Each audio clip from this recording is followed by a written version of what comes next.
سانس رکی ہوئی تھی اور ہوا ساکن۔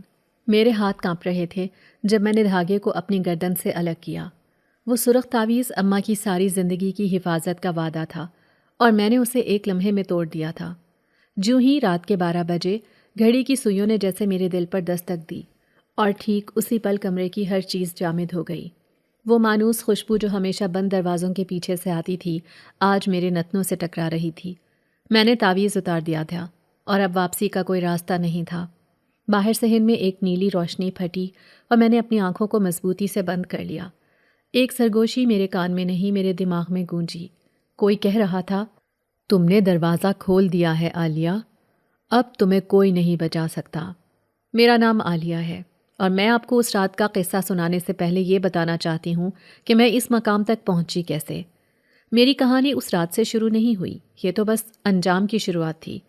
ہمارا گھر گاؤں کے آخری سرے پر ہے، ایک پرانا خاموش مگر عجیب سی رونق رکھنے والا گھر۔ لوگ کہتے تھے کہ اس گھر پر آسیب ہے، مگر ہم یہیں پلے بڑے تھے۔ گھر کے باہر آم کے بڑے بڑے درخت تھے اور ایک برگد کا پرانا بہت پرانا درخت جس کی شاخیں زمین کو چھوتی تھیں۔ گھر کے اندر اماں کی تلاوت کی گونج اور ابا کی خاموش سنجیدگی تھی۔ میں بچپن سے ہی مختلف تھی۔ میری چھوٹی بہن ہنا سارا دن ہنستی کھیلتی اور بھائی آصف کو کرکٹ کے سوا کچھ سوچتا ہی نہیں تھا۔ میں ان سب کے بیچ خاموش بہت کچھ دیکھتی، بہت کچھ سنتی اور بہت کچھ محسوس کرتی تھی۔ میں زیادہ بولتی نہیں تھی مگر میری آنکھیں ہمیشہ کسی تلاش میں رہتی تھیں۔ مجھے کتابوں سے ایک عجیب سا لگاؤ تھا، خاص طور پر ایسی تحریروں سے جن کا تعلق غیبی دنیا سے ہو۔ جب میری عمر 16 برس کی ہوئی تو یہ لگاؤ جنون بن گیا۔ میں نے اسکول کی کتابوں سے زیادہ وقت جنات کی دنیا، روحانی مخلوق اور پوشیدہ عالم جیسی کتابیں پڑھنے میں گزارنا شروع کر دیا۔ یہ کتابیں مجھے ابا کے پرانے صندوق سے ملی تھیں، جو شاید وہ کبھی پڑھتے ہوں گے۔ امی ہمیشہ مجھے ان کتابوں کے ساتھ دیکھ کر ٹوک دیتی۔ ان کے چہرے پر ایک عجیب سا خوف آ جاتا۔ وہ کہتی تھیں، عالیہ یہ سب پڑھنے کی نہیں، بھولنے کی چیزیں ہیں۔ ان دنیاؤں کے دروازے بند ہی اچھے لگتے ہیں بیٹا۔ مگر میرا دل مانتا ہی نہیں تھا۔ مجھے لگتا تھا کہ ان کتابوں میں جو لکھا ہے وہ صرف کہانیاں نہیں ہیں، وہ حقیقت ہے، ایک ایسی حقیقت جو مجھ سے، میرے اس گھر سے جڑی ہوئی ہے۔ میرے ابا اسکول کے استاد تھے، ایک ایماندار، نرم دل مگر سخت مزاج انسان۔ وہ میری اس عادت پر زیادہ کچھ نہیں کہتے تھے، بس کبھی کبھار نظریں اٹھا کر مجھے یوں دیکھتے جیسے میں کوئی پہیلی ہوں جسے وہ سمجھ نہیں پا رہے۔ میں ان سب میں چپ چاپ تھی، میری دنیا الگ تھی۔ لیکن اس الگ دنیا میں ایک بات مجھے ہمیشہ پریشان رکھتی تھی، ہمارے گھر کی راتیں۔ جب گھڑی رات کے 12 بجاتی تو کچھ عجیب ہونے لگتا۔ یہ صرف میرا وہم نہیں تھا، یہ حقیقت تھی۔ گھر کے پرانے لکڑی کے دروازوں کے پٹ خود بخود ہلنے لگتے، ہوا میں اچانک عطر اور اگربتی کی تیز خوشبو پھیل جاتی، جیسے کوئی انہیں دھیرے دھیرے کھٹکھٹا رہا ہو۔ اور سب سے عجیب بات، صحن میں جہاں برگد کا پرانا درخت تھا وہاں روشنیوں کی ہلکی ہلکی جھلک نمودار ہوتی، جیسے سینکڑوں جگنو ایک ساتھ ناچ رہے ہوں۔ میں نے کئی بار اماں سے پوچھا، اماں یہ سب کیا ہے؟ وہ پہلے تو ٹالتی رہیں مگر ایک رات جب میں نے بہت ضد کی تو انہوں نے میری طرف دیکھا۔ ان کی آنکھوں میں خوف اور رازداری تھی۔ انہوں نے کہا، عالیہ یہ وہ وقت ہوتا ہے جب جنات کی شادیاں ہمارے گھر میں ہوتی ہیں۔ یہ گھر پرانا ہے اور یہ ان کا راستہ ہے، تم بس ان سے دور رہنا۔ اور ہر 12 بجنے سے 5 منٹ پہلے وہ میرے گلے میں ایک سرخ دھاگے والا تعویذ ڈال دیتی تھی جس پر کچھ لکھا ہوتا تھا۔ وہ سختی سے کہتی تھیں کہ یہ سورج جن کا تعویذ ہے، جب تک میں نہ کہوں اسے کبھی مت اتارنا، یہ تمہاری حفاظت کرے گا۔ میں تعویذ پہن تو لیتی تھی مگر دل میں ایک عجیب سا احساس رہتا، جیسے کوئی مجھے بلا رہا ہو، کوئی سرگوشی کر رہا ہو۔ مجھے لگتا تھا یہ تعویذ مجھے قید کر دیتا ہے، یہ مجھے وہ دیکھنے سے روکتا ہے جو میں دیکھنا چاہتی ہوں۔ میں اکثر راتوں کو تعویذ پہنے ہوئے بھی کھڑکی سے جھانکتی مگر مجھے ہر بار صرف تیز ہوا، وہ عجیب سی روشنی اور دھند کے سوا کچھ نظر نہ آتا۔ میری بے چینی بڑھتی جا رہی تھی۔ میں جاننا چاہتی تھی کہ پردے کے پیچھے کیا ہے، وہ کون سی مخلوق ہے جو ہمارے صحن میں جشن مناتی ہے اور ہم انسانوں کو ایک تعویذ کے پیچھے چھپنا پڑتا ہے۔ میری کتابوں نے مجھے بتایا تھا کہ وہ ہماری طرح ہی ہیں، بس ان کی دنیا الگ ہے۔ پھر وہ رات آئی جس نے میری زندگی بدل دی۔ اماں کو اچانک گاؤں کے دوسرے سرے پر ایک بیمار رشتہ دار کے گھر جانا پڑ گیا۔ ابا اس رات اسکول کے کسی کام سے شہر گئے ہوئے تھے۔ ہنا اور آصف دادی کے پاس سو رہے تھے، میں گھر میں بالکل اکیلی تھی۔ گھڑی کے کانٹے آہستہ آہستہ 12 کے قریب پہنچ رہے تھے۔ میرے دل کی دھڑکن تیز ہونے لگی۔ آج اماں نہیں تھیں، آج مجھے تعویذ پہنانے والا کوئی نہیں تھا۔ وہ تعویذ میز پر پڑا مجھے گھور رہا تھا۔ میرے اندر ایک جنگ جاری تھی۔ ایک طرف اماں کا حکم اور خوف تھا، دوسری طرف میرا جنون، میری ساری زندگی کی پیاس۔ میں نے کانپتے ہاتھوں سے میز کی دراز کھولی اور اماں کا رکھا ہوا تعویذ دیکھا۔ آج نہیں، میں نے خود سے کہا، آج میں دیکھوں گی کہ اس گھر میں رات کے 12 بجے کیا ہوتا ہے۔ میں نے آہستہ سے اپنا تعویذ گلے سے اتارا جو اماں صبح ہی پہنا کر گئی تھیں۔ جیسے ہی وہ تعویذ میرے گلے سے الگ ہو کر میرے ہاتھ پر گرا، ہوا رک سی گئی۔ کمرے میں مکمل سناٹا چھا گیا۔ گھڑی کی ٹک ٹک بھی جیسے بند ہو گئی۔ میرا دل حلق میں آ گیا۔ میں نے غلط کر دیا، میں نے سوچا۔ مجھے اماں کا حکم ماننا چاہیے تھا، مگر اب بہت دیر ہو چکی تھی۔ پھر اچانک صحن میں دھواں اٹھا، ایک نیلے رنگ کی چمک پھیلی اور ہوا میں وہی عطر اور اگربتی کی خوشبو اس قدر تیز ہو گئی کہ میرا دم گھٹنے لگا۔ میں ہمت کر کے کھڑکی تک گئی۔ میں نے جھانک کر دیکھا اور میری سانس رک گئی۔ زمین جیسے پھٹ گئی تھی اور اس کے بیچ سے جنات کی ایک محفل ابھر آئی تھی۔ یہ وہ نہیں تھا جو میں نے کتابوں میں پڑھا تھا، یہ اس سے کہیں زیادہ حقیقی اور خوفناک تھا۔ چمکدار لباس، سونے اور نیلے رنگ کے جھلملاتے پردے، خوشبوؤں کی لہریں، اور بیچوں بیچ ایک تخت بچھا تھا جس پر جن دلہا اور دلہن بیٹھے تھے۔ ان کے چہرے وہ انسانوں جیسے نہیں تھے، مگر ان میں ایک عجیب سی کشش تھی۔ ان کے گرد درجنوں جنات رقص کر رہے تھے۔ ان کی موسیقی انسانوں سے بالکل مختلف تھی، جیسے ہوا خود گنگنا رہی ہو، جیسے پتھر آپس میں ٹکرا کر سریلی آواز نکال رہے ہوں۔ میں مسحور ہو گئی۔ میں بھول گئی کہ میں انسان ہوں۔ میں بھول گئی کہ میں نے اماں کا حکم توڑا ہے۔ میں بس دیکھتی رہی، لیکن اچانک سب کچھ رک گیا۔ موسیقی بند ہو گئی، رقص کرتے قدم تھم گئے اور وہ ساری محفل ساکت ہو گئی۔ سارے چہرے جن کی آنکھیں انگاروں کی طرح روشن تھیں میری طرف مڑ گئے۔ وہ مجھے دیکھ رہے تھے۔ وہ مجھے، ایک انسان کو، اپنی محفل میں جھانکتے ہوئے دیکھ رہے تھے۔ میرا خون رگوں میں جم گیا۔ میں نے بھاگنے کی کوشش کی مگر میرے پاؤں زمین سے چپک گئے۔ ایک سنہری لباس میں لپٹی جنزادی آگے بڑھی۔ وہ باقی سب سے مختلف تھی۔ اس کے بال ہوا میں اڑ رہے تھے اور اس کی آنکھیں سرخ موتیوں کی طرح چمک رہی تھیں۔ وہ میرے قریب آئی، کھڑکی کے شیشے کے پار سے مجھے گھورتے ہوئے، اور پھر وہ بولی نہیں۔ اس کی آواز میرے کانوں میں نہیں آئی بلکہ میرے دل میں گونجی۔ یہ لڑکی انسان ہے مگر اس نے دروازہ خود کھول دیا ہے۔ یہ الفاظ میری سماعت سے نہیں، میری روح کے اندر سے ٹکرائے تھے۔ میں کھڑکی سے جڑی کھڑی تھی، میرے پاؤں فرش پر نہیں، جیسے منو مٹی کے نیچے دب گئے ہوں، اور میرا دل، وہ تو جیسے سینے میں دھڑکنا بھول گیا تھا۔ وہ سنہری لباس والی جنزادی جس کی آنکھیں سرخ موتیوں کی طرح دہک رہی تھیں، مجھے یوں گھور رہی تھی جیسے میں کوئی کیڑا مکوڑا ہوں جس کی زندگی اور موت کا فیصلہ بس ایک لمحے میں ہونا ہے۔ میں نے چیخنے کی کوشش کی، اماں کو پکارنا چاہا مگر میری زبان تالو سے چپک گئی تھی۔ صحن میں موجود درجنوں جنات اب سب ساکت کھڑے میری طرف دیکھ رہے تھے۔ ان کے چہروں پر تاثرات نہیں تھے مگر ان کی مجموعی خاموشی کسی طوفان سے پہلے کے سناٹے جیسی تھی۔ ہوا میں جو عطر اور اگربتی کی خوشبو تھی اب وہ تیز ہو کر میرے حواس پر چھا رہی تھی۔ اس میں سندل اور کسی انجانی چیز کے جلنے کی بو شامل ہو گئی تھی۔ میں نے اپنی زندگی میں کبھی اتنا خوف محسوس نہیں کیا تھا۔ مجھے لگا کہ میں ابھی مر جاؤں گی۔ یہ مخلوق مجھے اس گستاخی کی سزا دے گی۔ یہ مجھے اپنے ساتھ لے جائے گی یا شاید یہیں اسی کھڑکی کے شیشے کے پار سے مجھے راکھ بنا دے گی۔ میری آنکھوں کے سامنے اماں کا چہرہ گھوم گیا۔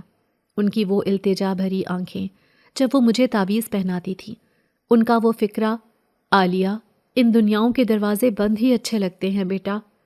اور میں نے وہ دروازہ آج اپنے ہاتھوں سے کھول دیا تھا، صرف اپنے جنون کی تسکین کے لیے۔ اچانک وہ سنہری جنزادی میری طرف بڑھی۔ اس کے قدم زمین پر نہیں پڑ رہے تھے، وہ ہوا میں تیرتی ہوئی کھڑکی کے شیشے کے بالکل دوسری طرف آ کر رک گئی۔ اس کا چہرہ میرے چہرے سے چند انچ کے فاصلے پر تھا۔ میں اس کی آنکھوں میں دیکھ سکتی تھی۔ ان سرخ موتیوں میں غصہ نہیں تھا، ایک عجیب سی حیرت تھی، جیسے وہ صدیوں بعد کسی انسان کو یوں بے نقاب دیکھ رہی ہو۔ اس نے اپنا ہاتھ اٹھایا، اس کی انگلیاں لمبی اور شفاف تھیں جن سے نیلی روشنی پھوٹ رہی تھی۔ اس نے جیسے ہی شیشے کو چھونے کی کوشش کی، تخت پر بیٹھی دلہن جو اب تک خاموشی سے تماشا دیکھ رہی تھی، اس کی آواز آئی۔ اس کی آواز بھی میرے دماغ میں گونجی، مگر یہ سنہری جنزادی کی آواز جیسی سخت نہیں تھی۔ یہ موسیقی جیسی تھی، جیسے ہزاروں گھنٹیاں ایک ساتھ بج اٹھی ہوں۔ اس نے کہا، رکو۔ سنہری جنزادی کا ہاتھ وہیں ہوا میں رک گیا۔ اس نے پلٹ کر اپنی ملکہ یا جو بھی وہ تھی اس کی طرف دیکھا۔ محفل میں ایک بار پھر مکمل سناٹا چھا گیا۔ جن دلہن اپنی جگہ سے اٹھ کھڑی ہوئی۔ اس کا لباس جو دور سے صرف چمکتا ہوا نظر آ رہا تھا، اب میں نے دیکھا کہ وہ روشنی سے نہیں بلکہ ہزاروں چھوٹے چھوٹے جگنوؤں جیسے پروں سے بنا تھا جو حرکت کر رہے تھے۔ اس نے میری طرف دیکھا۔ اس کے چہرے پر کوئی تاثر نہیں تھا، مگر اس کی آنکھوں میں ایسی گہرائی تھی جو میں بیان نہیں کر سکتی۔ وہ مسکرائی۔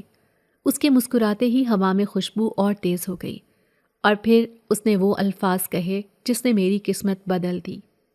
اسے سزا نہیں، انعام دو۔ انعام؟ میں نے اپنے دماغ میں گونجتے اس لفظ کو سمجھنے کی کوشش کی۔ کیسا انعام؟ کس بات کا انعام؟ اس گستاخی کا کہ میں نے ان کی مقدس محفل کو اپنی انسانی آنکھوں سے دیکھا۔ سنہری جنزادی بھی میری طرح ہی حیران لگی۔ اس نے پلٹ کر دلہن کی طرف دیکھا جیسے تصدیق چاہ رہی ہو۔ دلہن نے اسبات میں سر ہلایا اور دوبارہ بیٹھ گئی۔ یہ ایک حکم تھا۔ سنہری جنزادی اب دوبارہ میری طرف مڑی۔ اس کی آنکھوں میں اب حیرت کی جگہ ایک سرد سی لاتعلقی تھی، جیسے اب میں اس کے لیے کوئی دلچسپ چیز نہیں رہی بلکہ ایک کام بن گئی ہوں جسے نمٹانا ہے۔ اس نے اپنا ہاتھ دوبارہ اٹھایا۔ میں نے پیچھے ہٹنے کی کوشش کی، مگر میرے پاؤں جیسے زمین پہ گڑ گئے تھے۔ میں نے دیکھا کہ اس کی انگلیاں شیشے کے قریب آئیں اور شیشے نے اسے روکا نہیں۔ شیشہ کسی پانی کی سطح کی طرح لرزا اور اس کا ہاتھ شیشے کے آر پار ہو کر میرے کمرے کے اندر آ گیا۔ میری چیخ میرے حلق میں ہی گھٹ کر رہ گئی۔ وہ میرے کمرے میں تھی، اس کا ہاتھ میرے کمرے میں تھا۔ وہ آہستہ آہستہ میری طرف بڑھی، یا یوں کہوں کہ وہ ہوا میں تیرتی ہوئی شیشے سے گزر کر میرے بالکل سامنے آ کھڑی ہوئی۔ اب ہمارے درمیان کوئی رکاوٹ نہیں تھی۔ میں اس کی سانسوں کو محسوس کر سکتی تھی جو ٹھنڈی تھیں، جیسے برفانی ہوا ہو۔ وہ مجھ سے قد میں بہت لمبی تھی اور اس کے سنہری بال اس کے گرد ایک حالہ بنائے ہوئے تھے۔ اس کی آنکھوں میں اب صرف سرد مہری تھی۔ وہ سرخ موتی اب بھی چمک رہے تھے، مگر اب ان میں کوئی جذبہ نہیں تھا۔ وہ میرے قریب آئی، اس نے اپنی انگلی میرے ماتھے پر رکھی اور بولی۔ یہ الفاظ اس نے کہے نہیں، یہ اس نے میرے ذہن میں ڈال دیے تھے۔ اب تم دیکھ چکی ہو عالیہ، ہماری دنیا سے تمہارا رشتہ ختم نہیں ہوگا۔ اس کی انگلی جہاں میرے ماتھے کو چھو رہی تھی وہاں آگ نہیں تھی، وہاں برف جیسی ٹھنڈک تھی، ایک ایسی ٹھنڈک جو میری ہڈیوں تک اترتی جا رہی تھی۔ مجھے لگا جیسے میرے جسم سے جان نکل رہی ہے، مگر پھر ایک جھٹکا لگا، ایک زوردار برقی جھٹکا جس نے میرے پورے وجود کو ہلا کر رکھ دیا۔ میری آنکھوں کے سامنے اندھیرا نہیں بلکہ روشنی چھا گئی۔ ہزاروں لاکھوں رنگ جو میں نے کبھی نہیں دیکھے تھے وہ میری آنکھوں کے سامنے ناچنے لگے۔ مجھے عجیب و غریب شہر نظر آنے لگے تھے، اونچی عمارتیں جو شیشے کی نہیں روشنی کی بنی تھیں، اڑتے ہوئے لوگ یا مخلوق جن کے پر تھے، اور ایسی موسیقی جو میرے کانوں کو پھاڑ رہی تھی۔ میں نے ان کی دنیا کی ایک جھلک دیکھ لی تھی، ایک ایسی دنیا جو انسانوں کے وہم و گمان سے بھی باہر تھی۔ وہ سرد تھی، بے رحم تھی، مگر خوبصورت تھی۔ یہ سب ایک سیکنڈ سے بھی کم وقت میں ہوا۔ یہ ان کا انعام تھا یا سزا مجھے نہیں معلوم، مگر یہ میری انسانی برداشت سے باہر تھا۔ زمین گھومنے لگی، مجھے لگا جیسے میں کسی گہری کھائی میں گر رہی ہوں۔ میرے کانوں میں جن دلہن کی ہنسی کی آواز آئی، یا شاید یہ صرف میرا وہم تھا۔ مجھے آخری چیز جو یاد ہے وہ میرے کمرے کی چھت تھی جو تیزی سے گھوم رہی تھی، اور صحن سے آتی وہ تیز روشنی جو اب مدھم پڑ رہی تھی، اور پھر اندھیرا چھا گیا، ایک مکمل گہرا اور سرد اندھیرا جس میں میں تنہا ڈوبتی چلی گئی۔ جب آنکھ کھولی تو صبح ہو چکی تھی۔ میں اپنے بستر پر نہیں، کمرے کے فرش پر کھڑکی کے پاس پڑی تھی۔ میرے سر میں شدید درد تھا جیسے کسی نے ہتھوڑے مارے ہوں۔ کمرے میں عطر اور اگربتی کی خوشبو کی جگہ اب جلی ہوئی لکڑی اور اوزون کی بو رچی بسی تھی۔ سورج کی کرنیں کھڑکی سے اندر آ رہی تھیں، مگر آج وہ مجھے گرمی نہیں چبھن دے رہی تھی۔ میرا پورا جسم دکھ رہا تھا جیسے مجھے کسی نے بہت مارا ہو۔ میں نے اٹھنے کی کوشش کی مگر مجھ میں ہمت نہیں تھی۔ مجھے رات کا واقعہ یاد آیا، وہ محفل، وہ جنزادی، وہ ٹھنڈا لمس، کیا وہ سب خواب تھا؟ میں نے خود سے پوچھا۔ نہیں، خواب اتنے حقیقی نہیں ہوتے، خواب آپ کے جسم پر اتنی تکلیف دہ بو نہیں چھوڑ جاتے۔ میں نے گھسٹ کر خود کو سیدھا کیا۔ میری نظر میز پر پڑی جہاں میں نے رات کو اماں کا دیا ہوا تعویذ اتارا تھا۔ وہ اب وہاں نہیں تھا۔ میرا دل دھک سے رہ گیا۔ میں نے نظریں دوڑائیں اور پھر وہ مجھے نظر آیا۔ وہ فرش پر کھڑکی سے چند فٹ دور پڑا تھا، مگر وہ تعویذ نہیں تھا۔ وہ کالے رنگ کی راکھ کا ایک چھوٹا سا ڈھیر تھا جس میں سے سرخ دھاگے کے جلے ہوئے ٹکڑے نظر آ رہے تھے۔ وہ جل چکا تھا، جیسے کسی نے اسے تیزاب میں ڈال دیا ہو، یا جیسے اس نے رات کو میری حفاظت کرنے کی آخری کوشش کی ہو اور اس کوشش میں وہ خود جل گیا ہو۔ میں ابھی اس جلے ہوئے تعویذ کو ہی دیکھ رہی تھی کہ دروازہ کھلا۔ اماں اندر داخل ہوئیں، ان کے چہرے پر تھکن تھی۔ شاید وہ ساری رات اس بیمار رشتہ دار کے پاس جاگتی رہی تھیں۔ انہوں نے مجھے فرش پر بیٹھے دیکھا اور پھر ان کی نظر اس جلی ہوئی راکھ پر پڑی۔ ایک لمحے کے لیے ان کے چہرے پر الجھن آئی، اور پھر جیسے ہی انہوں نے اس راکھ میں سے سرخ دھاگے کے ٹکڑے کو پہچانا، ان کے چہرے کا رنگ اڑ گیا۔ ان کے ہاتھ سے پکڑا ہوا پانی کا گلاس گرتے گرتے بچا۔ وہ بھاگ کر میرے پاس نہیں آئیں، وہ وہیں دروازے پر ساکت کھڑی رہ گئیں۔ ان کی آنکھوں میں وہ خوف لوٹ آیا تھا جو میں نے بچپن سے ان کی آنکھوں میں ان مخلوقات کا ذکر سنتے ہوئے دیکھا تھا، مگر آج یہ خوف 1000 گنا زیادہ تھا۔ وہ میری طرف نہیں دیکھ رہی تھیں، وہ اس راکھ کے ڈھیر کو دیکھ رہی تھیں۔ ان کے ہونٹ کانپ رہے تھے۔ اماں، میں نے کہنا چاہا مگر حلق سے آواز نہیں نکلی۔ وہ آہستہ آہستہ چل کر میرے قریب آئیں۔ ان کے قدم لرز رہے تھے۔ وہ میرے سامنے بیٹھ گئیں۔ انہوں نے مجھ سے نہیں پوچھا کہ میں فرش پر کیوں ہوں، میرے سر میں درد کیوں ہے، یا میں نے تعویذ کیوں اتارا۔ انہوں نے بس اس راکھ کو دیکھا اور پھر اپنی کانپتی ہوئی انگلی سے اسے چھوا۔ راکھ ان کی انگلی سے چپک گئی۔ انہوں نے نظریں اٹھا کر مجھے دیکھا۔ ان کی آنکھوں میں آنسو نہیں تھے، ایک عجیب سی وحشت تھی۔ ان کا چہرہ زرد پڑ چکا تھا، جیسے ان کے جسم میں خون کا ایک قطرہ بھی نہ ہو۔ انہوں نے بس اتنا کہا، اور ان کی آواز سرگوشی سے بھی زیادہ دھیمی تھی، مگر اس میں اتنی دہشت تھی کہ میرا پورا وجود کانپ گیا۔ تم نے دیکھ لیا نا؟ یہ سوال نہیں تھا، ایک تصدیق تھی، جیسے وہ جانتی تھیں کہ ایک دن ایسا ہونا ہے۔ میں کچھ بول نہ سکی۔ میں کیا کہتی؟ کہ ہاں اماں، میں نے دیکھ لیا، کہ میں نے آپ کا حکم توڑا اور اپنی پوری زندگی برباد کر لی۔ میں نے صرف نفی میں سر ہلانے کی کوشش کی، مگر مجھ سے تو سر بھی نہیں ہلا۔ اماں نے میری آنکھوں میں دیکھا اور شاید انہیں اپنا جواب مل گیا۔ وہ اٹھیں۔ ان کے چہرے پر اب خوف کی جگہ ایک گہرا، بہت گہرا دکھ تھا۔ انہوں نے مجھ سے کچھ نہیں کہا۔ وہ خاموشی سے مڑی اور کمرے سے باہر چلی گئیں۔ نہ انہوں نے مجھے اٹھایا، نہ مجھے تسلی دی۔ وہ بس چلی گئیں جیسے میں اب ان کی بیٹی نہیں رہی تھی، بلکہ کوئی ایسی چیز بن گئی تھیں جس سے وہ خود خوف زدہ تھیں۔ میں وہیں فرش پر بیٹھی رہی، نہ جانے کتنی دیر۔ مجھے اپنے وجود سے گھن آ رہی تھی۔ میں نے اماں کو کتنا بڑا دکھ دیا تھا۔ میں نے ان کی حفاظت کو ٹھکرا دیا تھا۔ میں نے خود کو اس عذاب میں مبتلا کر لیا تھا۔ کچھ دیر بعد مجھ میں ہمت آئی۔ میں دیوار کا سہارا لے کر اٹھی۔ میرے پیر کانپ رہے تھے۔ مجھے پیاس لگ رہی تھی، مگر اس سے زیادہ مجھے اپنا چہرہ دیکھنے کی خواہش تھی۔ میں جاننا چاہتی تھی کہ مجھ میں کیا بدلا ہے۔ میں للستے قدموں سے چلتی ہوئی کمرے میں لگے پرانے آئینے کے سامنے آ کھڑی ہوئی۔ آئینے میں جو عکس تھا وہ عالیہ کا تو تھا، مگر وہ عالیہ نہیں تھی جسے میں جانتی تھی۔ میرا چہرہ زرد تھا، ہونٹ نیلے پڑ رہے تھے، اور میری آنکھیں وہ میری آنکھیں نہیں تھیں۔ ان میں ایک عجیب سی وحشت تھی، ایک گہرا ٹھہراؤ تھا۔ اور پھر میں نے اسے دیکھا۔ میری آنکھوں کے گرد جہاں عام طور پر ہلکے سیاہ ہلکے ہوتے ہیں، وہاں ایک ہلکی نیلی لکیر بن چکی تھی، ایک باریک سی چمکتی ہوئی نیلی لکیر جو میری دونوں آنکھوں کے گرد ایک دائرہ بنائے ہوئے تھی۔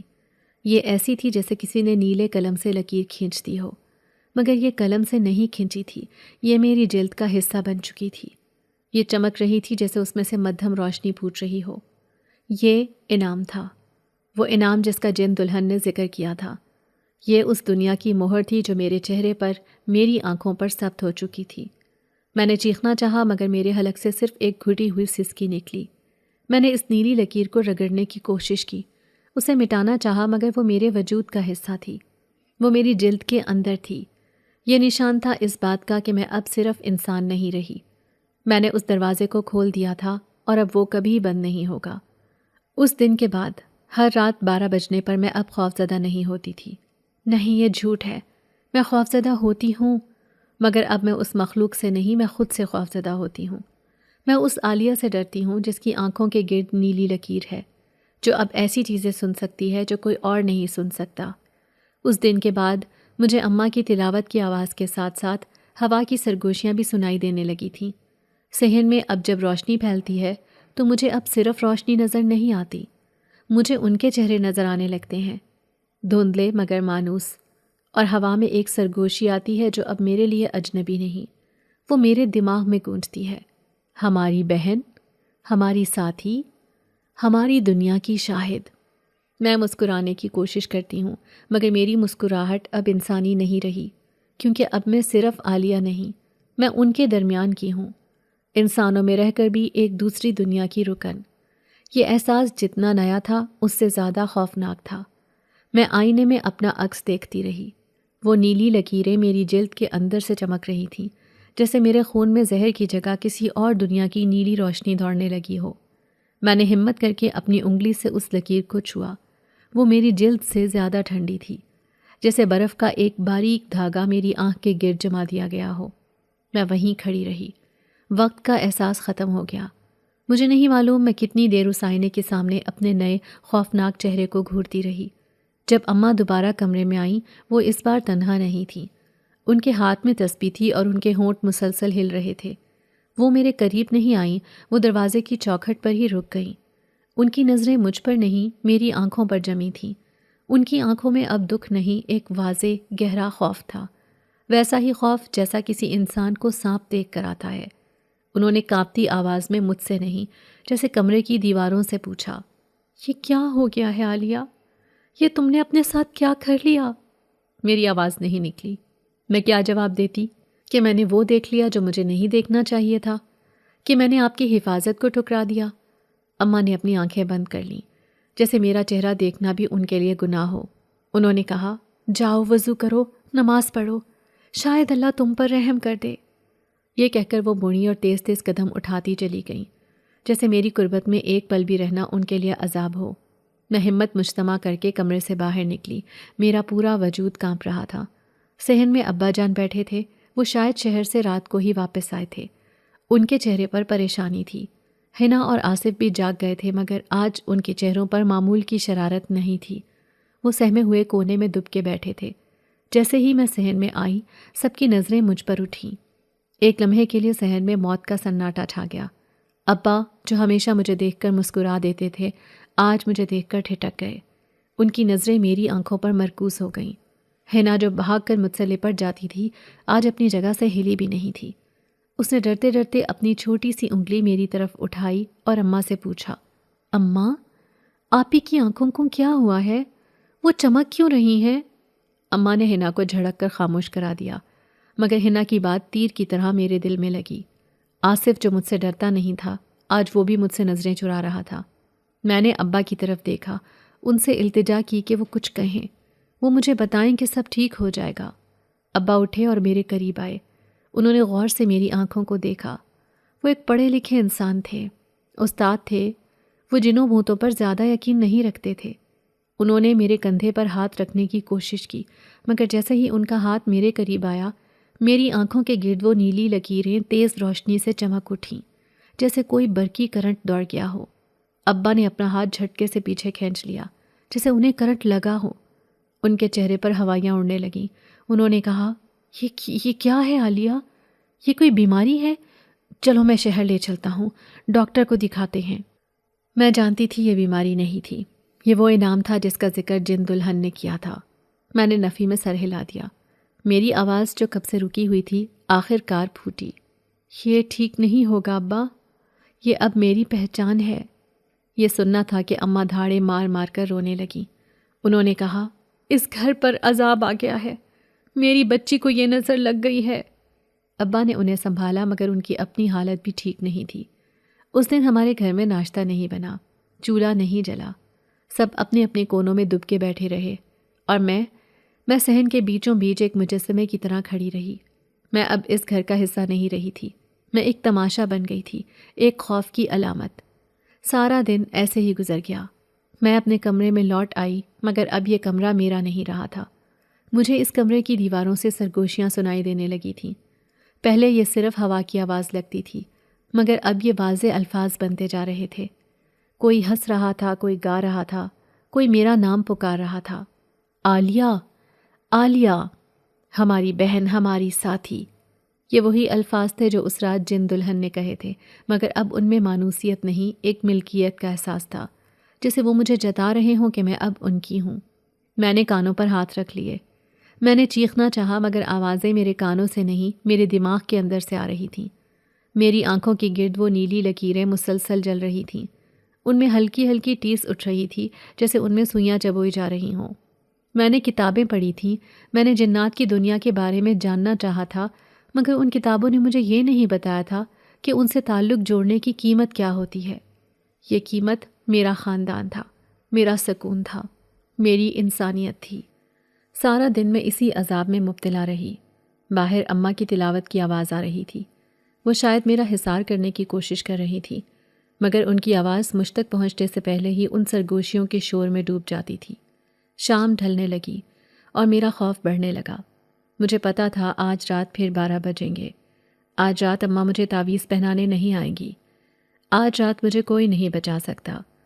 جیسے جیسے رات گہری ہوتی گئی، سرگوشیاں تیز ہوتی گئیں۔ اب وہ صرف میرا نام نہیں لے رہے تھے، وہ مجھے بلا رہے تھے۔ آؤ عالیہ، صحن میں آؤ۔ آج تمہارا استقبال ہے۔ آج تم صرف دیکھنے والی نہیں، آج تم محفل کا حصہ ہو۔ میرے قدم خود بخود صحن کی طرف اٹھنے لگے۔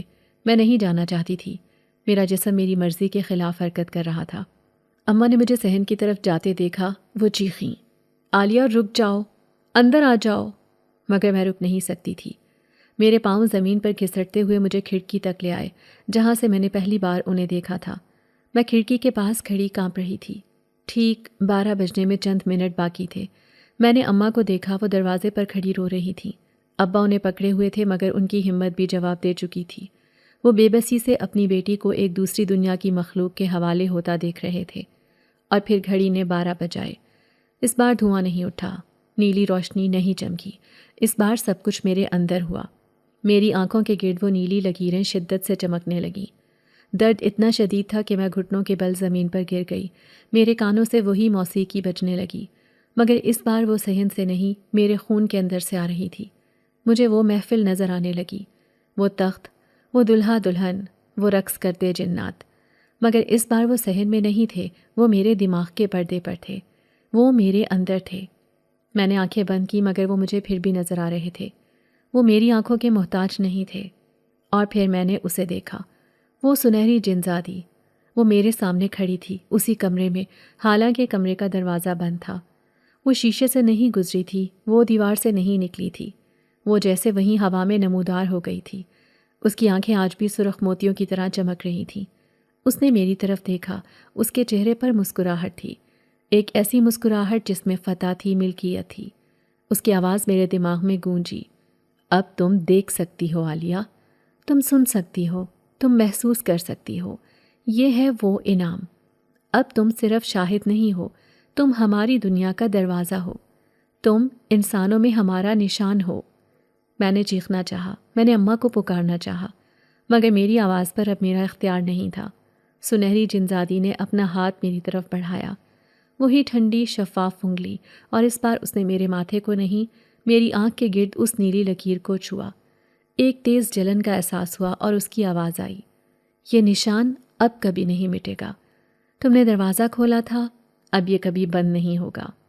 یہ الفاظ نہیں تھے، یہ میری تقدیر کا فیصلہ تھا، جو اس سنہری جنزادی کی ٹھنڈی انگلی سے میری جلد میں، میری روح میں اتارا جا رہا تھا۔ جلن کا احساس جو اس کے لمس سے شروع ہوا تھا، اب میری آنکھوں کے گرد اس نیلی لکیر میں ایک مستقل ٹیس بن کر ٹھہر گیا۔ میں چیخنا چاہتی تھی، مگر میری آواز اس کے سرد، شاہانہ وجود کے سامنے جم سی گئی تھی۔ میں نے اپنی آنکھوں سے اماں کو دیکھنا چاہا، جو دروازے پر کھڑی بے بسی سے رو رہی تھی، مگر مجھے ان کا چہرہ دھندلا نظر آ رہا تھا، جیسے میری آنکھوں پر ایک نیلا پردہ پڑ گیا ہو۔ اس پردے کے پار مجھے صرف اس جنزادی کا چہرہ نظر آ رہا تھا، جس کی سرخ آنکھیں فتح کے احساس سے چمک رہی تھیں۔ اس نے اپنی انگلی ہٹائی مگر اس کا لمس وہیں ٹھہر گیا۔ اس کی آواز اب میرے دماغ میں زیادہ واضح تھی، زیادہ تحکمانہ۔ تم اب ہماری ہو عالیہ، انسانوں میں ہماری مہر۔ تم وہ دیکھو گی جو انسان نہیں دیکھ سکتے، تم وہ سنو گی جو ان کے کانوں سے پوشیدہ ہے، تم وہ محسوس کرو گی جس سے انسانوں کے دل پھٹ جاتے ہیں۔ یہ ہے تمہارا انعام اور یہی ہے تمہاری سزا۔ میں نے نفی میں سر ہلانا چاہا، میں التجا کرنا چاہتی تھی کہ مجھے بخش دو، مجھے میری پرانی زندگی لوٹا دو، مگر میں جانتی تھی کہ یہ مخلوق رحم کے لفظ سے نا آشنا ہے۔ میری آنکھوں سے آنسو بہنے کے بجائے وہ نیلی لکیریں اور تیز چمکنے لگیں۔ اس نے میری بے بسی پر ایک سرد مسکراہٹ دی۔ تمہاری اماں، تمہارے ابا، وہ اب تمہیں چھو بھی نہیں سکتے۔ وہ تمہیں اس آگ سے نہیں بچا سکتے جس میں تم نے خود چھلانگ لگائی ہے۔ دیکھو، اس نے اپنی شفاف انگلی سے دروازے کی طرف اشارہ کیا جہاں اماں اور ابا ایک دوسرے کا سہارا بنے کھڑے تھے۔ اماں کے ہاتھ میں تسبیح تھی مگر ان کے ہاتھ اس قدر کانپ رہے تھے کہ دانے ان کی انگلیوں پر ٹھہر نہیں پا رہے تھے۔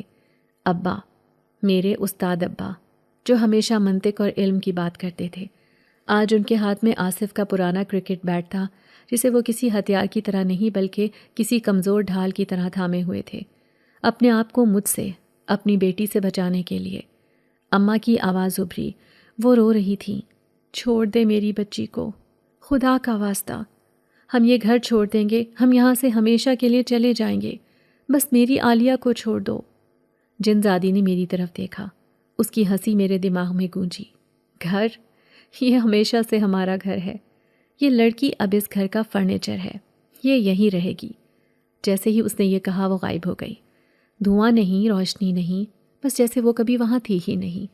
کمرہ اچانک خالی اور سرد ہو گیا، مگر اس کی موجودگی کی ٹھنڈک وہیں رچ بس گئی تھی۔ میں فرش پر گری ہوئی تھی۔ میری آنکھوں کا درد اب ایک مستقل دھیمے عذاب میں بدل چکا تھا۔ میں نے ہمت کر کے اٹھنے کی کوشش کی۔ میں نے ابا کی طرف دیکھا۔ ابا نے ایک قدم آگے بڑھایا۔ ان کی آواز لرز رہی تھی۔ عالیہ، بیٹا عالیہ، تم سن رہی ہو مجھے؟ میں نے انہیں جواب دینے کے لیے منہ کھولا اور میری اپنی چیخ نکل گئی۔ میری آواز میری نہیں رہی تھی، یہ دوہری ہو گئی تھی، جیسے میری اپنی آواز کے نیچے سے کوئی اور ایک سرد، سریلی، غیر انسانی آواز بھی نکل رہی ہو۔ دونوں آوازیں ایک ساتھ مل کر ایک عجیب سا شور پیدا کر رہی تھیں۔ ابا! میرے اس ایک لفظ پر اماں نے چیخ ماری اور ابا کو بازو سے پکڑ کر پیچھے کھینچ لیا، جیسے میں نے ان پر تیزاب پھینک دیا ہو۔ نہیں، انہوں نے ابا سے کہا، یہ عالیہ نہیں ہے، یہ ہماری بیٹی نہیں ہے، اس پر سایہ ہو گیا ہے، یہ اب پاک نہیں رہی۔ اماں کے یہ الفاظ اس جنزادی کے لمس سے زیادہ تکلیف دہ تھے۔ میں وہیں فرش پر بیٹھی رہ گئی۔ میرا خاندان میرے سامنے مجھ سے خوفزدہ کھڑا تھا۔ میں ان کے لیے اب عالیہ نہیں رہی تھی، میں ایک سایہ بن گئی تھی، ایک آسیب زدہ وجود۔ ابا کی آنکھوں میں میں نے وہ شکست دیکھی جو میں نے کبھی نہیں دیکھی تھی۔ وہ ٹوٹ گئے تھے۔ وہ خاموشی سے مڑے اور اماں کو سہارا دے کر کمرے سے باہر لے گئے۔ دروازہ بند نہیں ہوا، مگر میرے اور ان کے درمیان ایک ایسی دیوار کھڑی ہو گئی تھی جو اب کبھی نہیں گر سکتی تھی۔ اگلے کچھ دن جہنم سے بدتر تھے۔ حنا اور آصف کو فوراً دادی کے گھر بھیج دیا گیا، جیسے مجھے کوئی چھوت کی بیماری لگ گئی ہو۔ اس پرانے گھر میں اب صرف 3 لوگ رہتے تھے، اماں، ابا اور میں، مگر ہم 3 نہیں تھے، ہم 2 اور 1 تھے۔ اماں سارا دن تلاوت کرتی، ان کی آواز میں اب وہ سکون نہیں رہا تھا، ان کی آواز میں اب ایک وحشت تھی۔ وہ آیات کو جلدی جلدی پڑھتی جیسے کسی کا پیچھا کر رہی ہوں یا کوئی ان کا پیچھا کر رہا ہو۔ ابا خاموش ہو گئے تھے۔ وہ گھنٹوں صحن میں بیٹھے اس برگد کے درخت کو گھورتے رہتے جہاں سے یہ سارا قصہ شروع ہوا تھا۔ وہ مجھ سے بات کرنے کی کوشش کرتے، مگر جیسے ہی میری نظر ان پر پڑتی، میری آنکھوں کی نیلی لکیریں چمک اٹھتیں اور وہ مجھ سے نظریں چرا لیتے۔ کھانا میری زندگی کا سب سے بڑا عذاب بن گیا تھا۔ اماں میرے لیے کمرے کے باہر پلیٹ رکھ جاتی، مگر وہ کھانا اب میرے لیے نہیں رہا تھا۔ روٹی سے مجھے جلی ہوئی لکڑی کی بو آتی اور سالن، وہ مجھے سڑے ہوئے گوشت جیسا لگتا۔ میں بھوکی تھی مگر انسانی کھانا میرے حلق سے نہیں اترتا تھا۔ میری سماعت، میری بصارت، سب کچھ بدل چکا تھا۔ مجھے اب صرف سرگوشیاں سنائی نہیں دیتی تھیں، مجھے وہ باتیں سنائی دیتی تھیں جو درخت آپس میں کرتے تھے، جو ہوا دیواروں سے کہتی تھی۔ میری آنکھیں وہ اب صرف نیلی نہیں تھیں، وہ اب اندھیرے میں دیکھ سکتی تھیں، اور دن کی روشنی میں مجھے انسانوں کے گرد عجیب سے رنگ نظر آتے تھے۔ اماں کے گرد خوف کا پیلا رنگ، ابا کے گرد دکھ کا سرمئی رنگ۔ ایک رات مجھے شدید پیاس لگی۔ میں کچن میں گئی، نل سے پانی پینے کی کوشش کی، مگر وہ پانی مجھے زہر کی طرح کڑوا لگا۔ میں نے گلاس وہیں پھینک دیا۔ میرے دماغ میں ایک سرگوشی ابھری، وہ مانوس آواز، پیاسی ہو عالیہ؟ نل کا پانی مردہ ہے، ہمارے پاس آؤ۔ میں اپنے قدموں پر قابو نہ رکھ سکی، وہ مجھے کھینچتے ہوئے صحن میں لے گئے۔ رات کے 2 بج رہے تھے، اماں ابا سو چکے تھے۔ میں برگد کے پرانے درخت کے پاس گئی۔ سرگوشی وہیں سے آ رہی تھی۔ درخت کی جڑوں کے پاس جو گیلی مٹی تھی، اس میں سے ایک عجیب سی میٹھی خوشبو آ رہی تھی۔ بیٹھو، اور پیو۔ یہ آواز جنزادی کی تھی۔ میں گھٹنوں کے بل بیٹھ گئی اور میں نے وہ گیلی مٹی اٹھائی، اسے اپنے ہونٹوں سے لگا لیا۔ وہ مٹی نہیں تھی، وہ ٹھنڈا میٹھا پانی تھا، ایسا ذائقہ جو میں نے زندگی میں کبھی نہیں چکھا تھا۔ اس نے میری پیاس بجھا دی، مگر اس نے میری انسانیت کا آخری قطرہ بھی مجھ سے چھین لیا۔ میں اب وہ کھا پی رہی تھی جو وہ کھاتے تھے۔ اس دن کے بعد میں نے انسانی کھانے کو ہاتھ نہیں لگایا۔ میں رات کے اندھیرے میں اٹھتی اور اس برگد کی جڑوں سے اپنی پیاس بجھاتی۔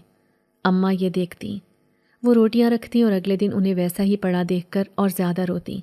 میرا خوف ختم ہو رہا تھا اور اس کی جگہ ایک سرد لاتعلقی لے رہی تھی۔ میں اب رات کے 12 بجے کا انتظار نہیں کرتی تھی، کیونکہ رات کے 12 بجے اب ہر وقت میرے ساتھ رہتے تھے۔ وہ محفل اب صرف صحن میں نہیں، میرے اندر سجتی تھی۔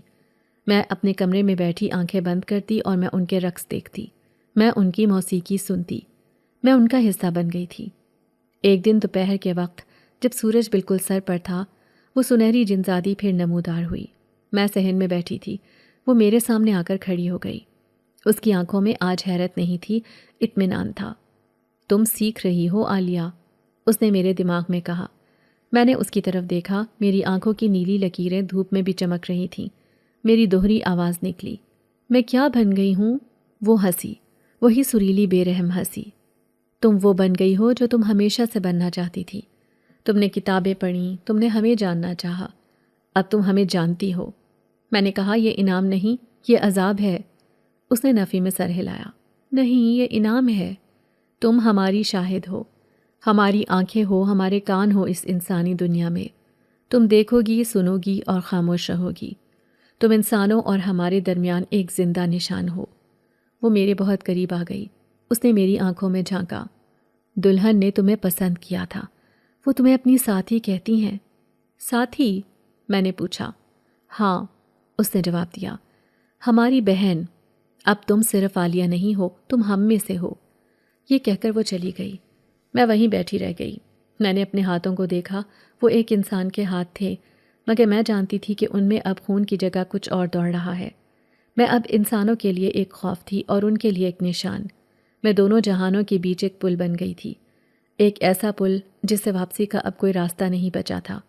سنہری جنزادی جا چکی تھی، مگر اس کی موجودگی کی ٹھنڈک، اس کی آواز کی گونج اور اس کے لمس کی جلن میری روح میں ہمیشہ کے لیے ثبت ہو گئی تھی۔ میں وہیں صحن میں بیٹھی رہی۔ دھوپ جو کبھی مجھے زندگی دیتی تھی، آج میری جلد کو جلا رہی تھی۔ میری آنکھوں کی نیلی لکیریں اس کی روشنی میں چبھن محسوس کر رہی تھیں۔ میں نے اپنے ہاتھوں کو دیکھا، وہ اب بھی ایک انسان کے ہاتھ تھے، مگر میں جانتی تھی کہ ان میں دوڑنے والا خون اب میرا نہیں رہا۔ وہ اس برگد کی جڑوں سے حاصل کی گئی ٹھنڈی مٹی سے بدل چکا تھا۔ میں اب بھوک اور پیاس کے انسانی احساس سے آزاد ہو چکی تھی، مگر میرے اندر ایک نئی پیاس جاگ اٹھی تھی، اندھیرے کی پیاس، اس دوسری دنیا کی موسیقی کی پیاس۔ سرگوشیاں اب صرف میرے دماغ میں نہیں تھیں، وہ اب میری سوچ کا حصہ بن چکی تھیں، جیسے میرے اپنے خیالات اور ان کی آوازوں میں کوئی فرق ہی نہ رہا ہو۔ میں نے اٹھنے کی کوشش کی، میرے اعضاء اب بھی میرے تابع تھے، مگر ان میں ایک نئی سرد توانائی آ گئی تھی۔ میں واپس اپنے کمرے میں چلی گئی۔ اب یہ میرا کمرہ نہیں تھا، یہ میرا مقبرہ تھا، یا شاید ایک نیا آشیانہ۔ میں نے پردے گرا دیے۔ اندھیرے میں میری نیلی آنکھیں زیادہ تیزی سے چمکنے لگیں۔ مجھے اب کسی روشنی کی ضرورت نہیں تھی۔ کئی گھنٹے بیت گئے، شاید ایک دن گزر گیا۔ مجھے وقت کا کوئی اندازہ نہیں رہا تھا۔ انسانی دنیا کی ہر چیز مجھ سے دور جا رہی تھی۔ ایک بار اماں کمرے کے دروازے پر آئیں۔ ان کے ہاتھ میں کھانے کی پلیٹ کانپ رہی تھی۔ انہوں نے دروازے سے ہی پلیٹ اندر کھسکا دی۔ ان کی آواز خوف اور ممتا کے بیچ لٹکی ہوئی تھی۔ عالیہ، خدا کے لیے کچھ کھا لے، تو سوکھ کر کانٹا ہو گئی ہے۔ میں نے اس پلیٹ کی طرف دیکھا۔ روٹی اور سالن سے مجھے سڑاند آ رہی تھی، جیسے وہ کھانا نہ ہو، مردار ہو۔ میری دوہری آواز جو اب میری مستقل آواز بن چکی تھی، کمرے میں گونجی، یہ میرے لیے نہیں ہے اماں، اسے لے جائیں۔ اماں نے جیسے ہی میری آواز سنی، ان کے ہاتھ سے پلیٹ چھوٹتے چھوٹتے بچی۔ وہ الٹے قدموں بھاگ گئیں اور ان کے رونے کی آواز مجھے دیواروں کے پار سے بھی سنائی دے رہی تھی۔ مجھے ان پر ترس آیا، مگر یہ ترس بھی اب انسانی نہیں رہا تھا۔ یہ ایک سرد لاتعلقی تھی، جیسے میں کسی اور مخلوق کو تکلیف میں دیکھ رہی ہوں۔ وہ اب میرے لیے ایک کمزور خوفزدہ انسان تھی، اس سے زیادہ کچھ نہیں۔ تھوڑی دیر بعد ابا آئے۔ وہ دروازے پر کھڑے ہو گئے۔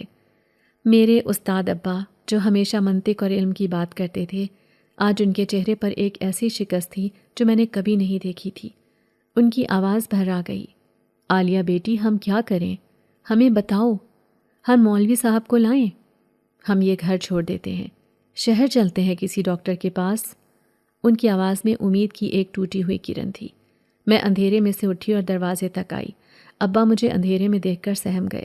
میری آنکھوں کی نیلی چمک ان کے چہرے پر پڑ رہی تھی۔ میں نے ان کی طرف دیکھا۔ میری نئی بصارت نے مجھے ان کے خوف کا پیلا رنگ اور ان کی امید کا بھورا مدھم رنگ دکھایا۔ ابا، میں نے اپنی دوہری آواز میں کہا، مولوی صاحب کیا کریں گے؟ کیا وہ اس نیلی لکیر کو مٹا سکتے ہیں؟ میں نے اپنی آنکھ کے گرد انگلی پھیری۔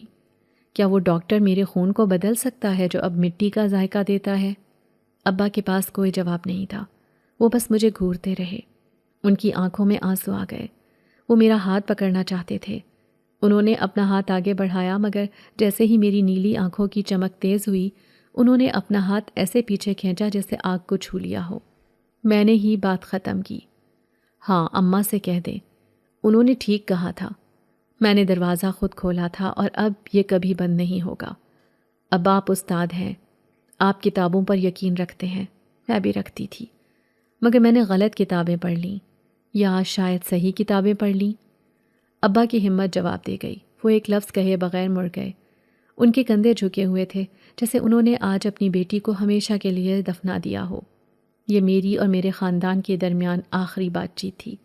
انہوں نے مجھے میرے حال پر چھوڑ دیا تھا، یا شاید میں نے انہیں ان کے حال پر چھوڑ دیا تھا۔ میں اب ان کی دنیا کا حصہ نہیں تھی۔ وقت گزرتا رہا، دن اور رات مجھ پر اثر انداز نہیں ہوتے تھے، مگر رات مجھے زیادہ پسند تھی۔ رات میرا وقت تھا۔ دن کے وقت میں اپنے کمرے کے اندھیرے میں رہتی، اپنی نئی دنیا کی موسیقی سنتی، ان کی محفلوں کو اپنے دماغ کی آنکھ سے دیکھتی۔ میں دیواروں کے پار دیکھ سکتی تھی۔ میں اماں کو جائے نماز پر روتے دیکھتی، ابا کو خالی نظروں سے چھت کو گھورتے ہوئے دیکھتی۔ ان کا دکھ اب مجھے تکلیف نہیں دیتا تھا، بس ایک حقیقت لگتا تھا، جیسے بارش کا ہونا۔ اور رات کو جب اماں ابا خوفزدہ ہو کر اپنے کمرے کا دروازہ اندر سے بند کر لیتے، تب میں صحن میں نکل آتی۔ میں اس برگد کے درخت کے نیچے بیٹھ جاتی، اس کی جڑوں سے اپنی پیاس بجھاتی اور ہوا سے باتیں کرتی۔ میں اب اکیلی نہیں تھی، وہ سنہری جنزادی اکثر آتی۔ وہ مجھ سے بات نہیں کرتی تھی، بس دور کھڑی مجھے دیکھتی رہتی تھی، جیسے کوئی مالک اپنے نئے پالے ہوئے جانور کو دیکھتا ہے، مگر اس کی آنکھوں میں اب سرد مہری نہیں، ایک عجیب سی شناسائی ہوتی تھی۔ اور وہ دلہن، وہ کبھی نظر نہیں آئی، مگر اس کی ہنسی، اس کی موسیقی اب ہر وقت میرے ساتھ رہتی۔ اور پھر ایک رات آئی۔ شاید اس واقعے کو کئی ہفتے یا مہینے گزر چکے تھے، مجھے نہیں معلوم۔ میں اپنے کمرے میں کھڑکی کے پاس کھڑی تھی۔ گھڑی کی سوئیاں ایک بار پھر 12 کے قریب پہنچ رہی تھیں، مگر آج میرے دل میں خوف نہیں تھا۔ آج میرے جسم میں کپ کپی نہیں تھی۔ آج میرے دل میں ایک انتظار تھا، ایک مانوس سا احساس۔ مجھے پتا تھا آج رات کا جشن خاص ہے، آج میں صرف شاہد نہیں ہوں گی۔ گھڑی نے 12 بجائے، ٹھیک اسی لمحے صحن میں روشنی پھیلی، مگر یہ نیلی خوفناک روشنی نہیں تھی۔